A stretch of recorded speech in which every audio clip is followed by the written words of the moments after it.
Assalamualaikum warahmatullahi wabarakatuh. Alhamdulillah, alhamdulillah, alhamdulillahi rabbil alamin. Wabihi nasta'inu ala umuri dunia waddin. Wassalatu wassalamu ala asrafil anbiya'i wal mursalin. Wa ala alihi wa sahbihi ajmain amma ba'du.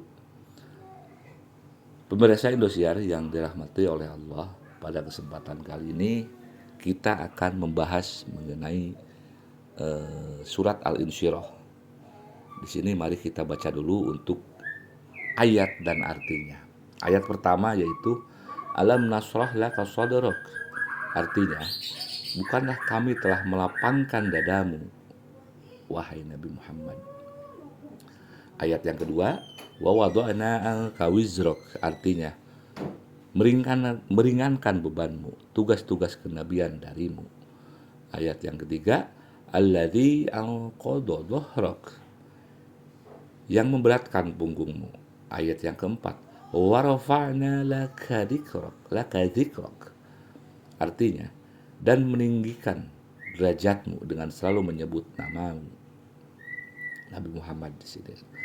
Ayat yang keenam, ayat yang kelima fa inna ma'al usri yusra. Maka sesungguhnya beserta kesulitan ada kemudahan. Inna ma'al usri yusra, sesungguhnya beserta kesulitan ada kemudahan. Ayat yang ketujuh, fa idza faraghta fansab.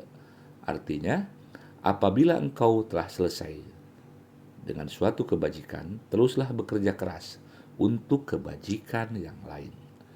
Ayat ke-8, wa ila rabbika farghab, dan hanya kepada Tuhanmu lah kamu berharap. Kandungan dari ayat ataupun surat Al-Insyirah tadi kita bisa artikan ataupun kita bisa tafsirkan, yaitu Allah Subhanahu wa taala melapangkan hati Nabi Muhammad Shallallahu alaihi wasallam yang pada saat itu sedang berusaha dengan penuh perjuangan untuk menyebarkan atau mensyiarkan agama Islam yang penuh dengan kesulitan dan hambatan. Melalui surat Al-Insyirah menjelaskan bahwa Allah Subhanahu wa taala selain memberikan kelapangan dada kepada Nabi Muhammad sallallahu alaihi wasallam, juga memberikan sifat kenabian dan keutamaan dalam menjaga kesucian. Melalui surat Al-Insyirah tersebut, umat Islam juga akan merasa lebih lapang dalam menjalani kesulitan hidup ini. Dalam surat Al-Insyirah memberikan penjelasan bahwa Allah Subhanahu wa taala menghilangkan kesulitan yang dialami oleh Nabi Muhammad sallallahu alaihi wasallam ketika menjalankan perintahnya serta menggantikan semua kesulitan itu dengan suatu kenikmatan dan kemudahan.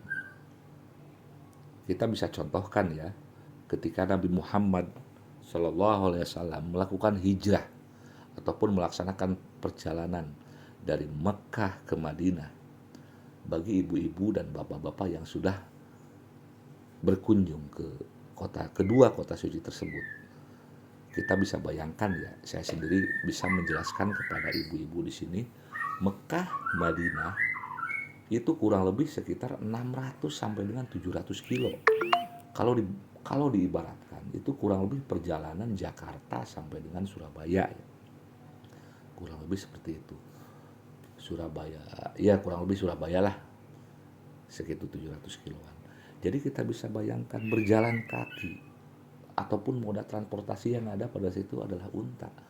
Medan dari Jakarta ke Surabaya itu sangat mudah, tapi medan yang dilalui oleh Nabi Muhammad SAW dari Mekah ke Madinah itu medannya sangat berbeda.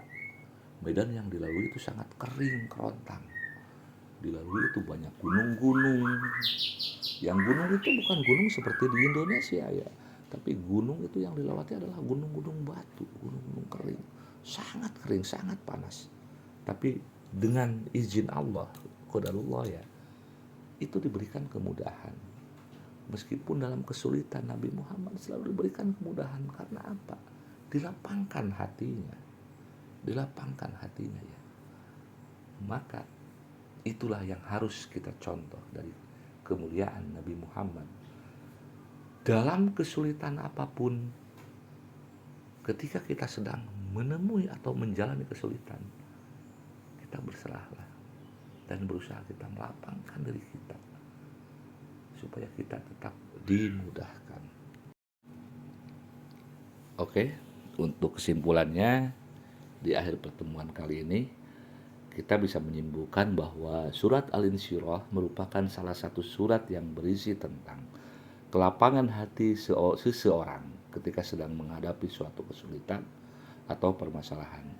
Dengan surat Al-Insyirah, seseorang hamba diingatkan bahwa setiap kesulitan yang sedang dihadapi akan bertemu dengan jalan keluarnya dengan cara selalu berusaha dan tawakal. Oleh karena itu, surat Al-Insyirah juga menerangkan bahwa sebagai umat Islam tidak boleh bermalas-malasan, terutama dalam menjalankan ibadah sholat. Selain itu juga surat Al-Insyirah menjelaskan kepada kita bahwa seorang hamba dapat berharap hanya kepada Allah. Itu mungkin yang bisa saya sampaikan pada kesempatan kali ini. Kurang lebihnya mohon maaf. Wabillahi taufik wal hidayah. Wassalamualaikum warahmatullahi wabarakatuh.